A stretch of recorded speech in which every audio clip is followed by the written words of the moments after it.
কোরআন এবং হাদিস ঘেঁটে দেখতে পাই যে 5 শ্রেণীর মানুষ রয়েছেন যাদেরকে আল্লাহ রাব্বুল আলামিন কবরে কোনো প্রশ্নোত্তরের মুখোমুখি করবেন না, অর্থাৎ তাদের জন্য ভিআইপি হিসাবে কোনো প্রকার জিজ্ঞাসাবাদ ছাড়াই আল্লাহ তাআলা আলমে বারজাখ তাদেরকে পার করে দিবেন।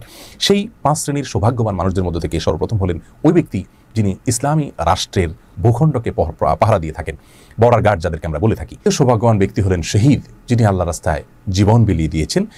তৃতীয়ত ওই ব্যক্তি যে ব্যক্তি নিয়মিত সূরা মুলক রাতের বেলা পাঠ করেন। 4 নম্বর আমল হলো জুমার রাতে এবং জুমার দিনে মৃত্যুবরণ করা, অর্থাৎ বৃহস্পতিবার দিবাগত রাত এবং আমরা যেটাকে শুক্রবার বলছি জুমার দিন সূর্য অস্ত যাওয়ার আগে। এটা কারোর হাতে নয়, সম্পূর্ণ সৌভাগ্যের বিষয়। আল্লাহ তাআলা কারোর যদি এই সময় মৃত্যু লিখে রাখেন তাহলে এটি সৌভাগ্যের একটি আলামত। 5 নম্বর ওই ব্যক্তি যে ব্যক্তি পেটের পীড়ায় আক্রান্ত হয়ে মৃত্যুবরণ করেছেন। পেটের পীড়া আক্রান্ত হয়ে মৃত্যুবরণ করা অনেক কষ্টের একটি বিষয়।